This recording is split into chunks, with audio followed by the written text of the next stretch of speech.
The family circle of Kate Middleton has spoken. Middleton has done so for a British outlet, and the truth is that it casts a theory about her disappearance. Well, let's say one of the most radical and dangerous theories in this regard. We must say that just this afternoon, both William and Harry, his brother, will coincide at an event, coinciding in quotes, of course, at a commemorative event for Princess Diana Spencer, Lady Di. It seems that at this commemorative event, William will attend, and subsequently, when he leaves, a video of Harry will be aired. This is how things stand between the brothers at the worst possible moment.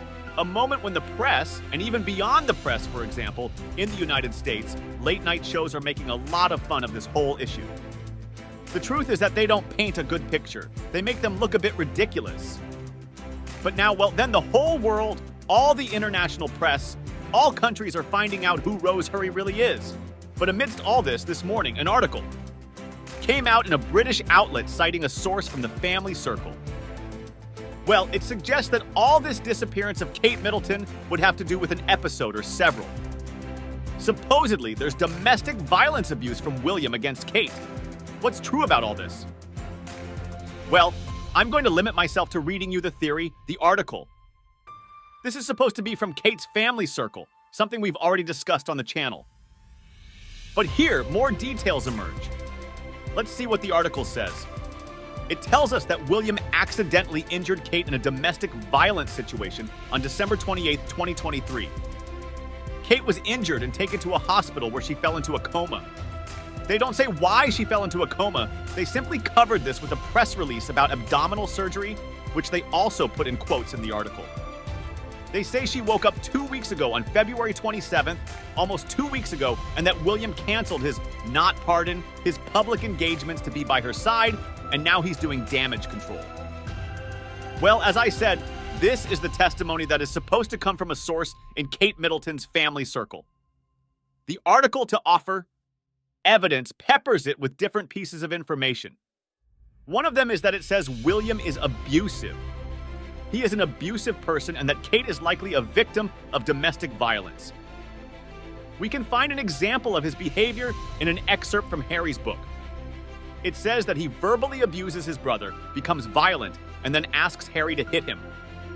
Harry reads once that he realizes how far he has gone. He even asks Harry to keep this incident to himself and insists that he never attacked Harry, which is true. I remember that episode, and it surprised me because, well, Harry says he admitted to his therapist that while he had a history of physical fighting with his brother, all this made him feel strange, different.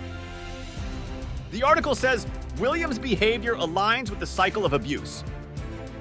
I would translate this as the passive-aggressive behavior cycle.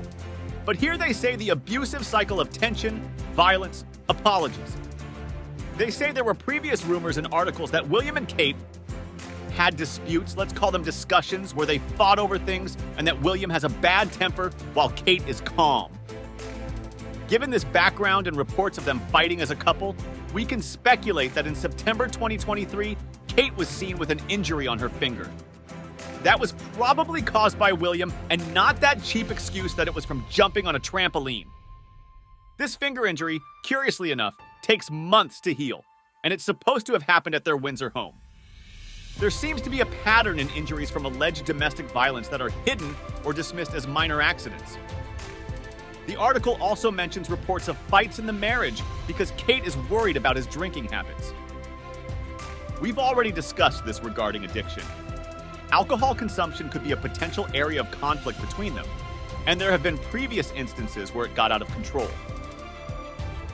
On December 28th, an ambulance with police escort was seen leaving Sandringham, presumably with Kate injured. They say she suffered serious injuries after a more than probable altercation with William.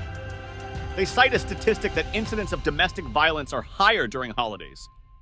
The evidence is a bit thin, not the statistic, but they say the palace is taking a wait-and-see approach to all this, providing enough information so that a more coherent narrative can be built. But all this in the medium to long term. But at the moment, their actions make it obvious they are in wait-and-see mode, in observation mode.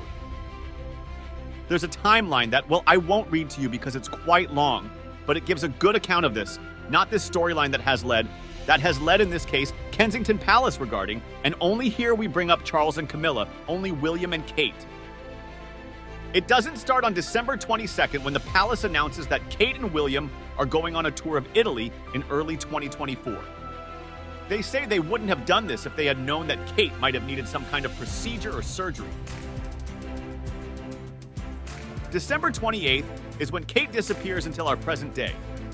Well, it says other public relations, for your information, take care of all kinds of launches, like Harry visiting Charles, Pippa Middleton on vacation, Kate's brother also in the snow with his family waiting for the new baby. And with this mix, they say the British press on behalf of the palace, we don't know if it's Kensington or Buckingham or both, include articles with false clues about Kate and her family. How? They are visiting Sandringham to Norfolk, an article that came out at the time when, well, suddenly they moved from Anmer Cottage, where Kate was resting during the White Week, to somewhere else. And it was quite surprising because it was like saying, no, everything's fine. Everything's slowly recovering, and that's why she's going on vacation here. It didn't make any sense. They also include something that doesn't seem so important to me, but it's true that all the articles highlight it.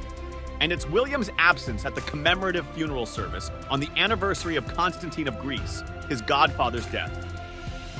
It said that it could be as important as to not attend this significant commitment. One knows that if he cancels at the last minute, it will lead to even more speculation. We remember that this funeral coincided with the public announcement of the death of Thomas Kingston, whom many media outlets are now pointing to as the prime suspect, blaming Prince William. It's a theory that honestly doesn't make much sense to me within all of this. It seems to me to be somewhat childish to reduce everything we're talking about to the smallest expression, which was that Kate had been with Thomas Kingston and he committed suicide, or was killed by orders of William, or practically William was already there. All this is a bit of what's been circulating. In the past few days, it doesn't make any sense. There are many people willing to believe it, but honestly, having seen a bit of this, or I highly doubt the article. It effectively ends on February 27th, the day they claim Kate woke up. It coincides, yes, with Constantine of Greece's event, and he wanted to return to her side as soon as possible. Why? To ensure that she corroborates his story that it was an accident. And he probably participated in all of that in a photo shoot as soon as possible, in something that could sweep this whole incident under the rug. But the article ends like this. The question remains whether Kate will join him or if this will lead to them separating, so there we are, a bit stuck. Let's see, to me this sounds a bit like British tabloid stuff, okay? It says it has sources and tells stories. However, it's true that Prince William has a history of violence. He has had it since childhood. It doesn't mean it could have manifested in adulthood. In fact, the only testimony we have is what Harry recounts in his book. I'm not going to excuse him because this is something that has been discussed. Since day one, something happened during the Christmas holidays that suddenly made Kate snap. I still lean a bit towards the mental health issue. That's what seems most logical to me in this regard. Domestic violence, as expressed here, doesn't encompass everything. It doesn't just refer to physical blows, because then it draws parallels with the fights he had with his brother. It would be very serious. It would be very serious. In any case, when it comes to Thomas Kingston, some British media outlets published articles speculating on what would happen if a prince committed a crime, how he would be judged, and all that. Many of us took this as just pointing fingers at him as a suspect in this death, but it could refer to something else. It seems that the marriage wasn't going well. We've heard about addictions, infidelities, and Kate constantly being a princess, while William seems a bit oblivious. The heir knows he'll inherit the crown, but still, there are other articles suggesting a potential succession war brewing among the brothers of King Charles, who could possibly ascend due to William and Kate's expressed disinterest. That sounds a bit like a Camilla scenario to me. But that's something to analyze in another video. The theory is very serious. Personally, I believe that nobody from Kate Middleton's family circle, except perhaps her uncle, could have said something as outrageous as what's being claimed. However, on the other hand, if you piece together the puzzle, something somewhat believable could emerge. In any case, we'll have to wait, as always. I don't know if there will be any reactions to this because the accusations in this case are very serious and, in my opinion, have somewhat crossed the line. I'll leave it here. You can see I don't have a voice in this video and my throat is quite sore. Leave your opinions in the comments, subscribe, hit the notification bell, and like to support the channel. I'll leave you with more videos here and on the secondary channel. Thanks for being here.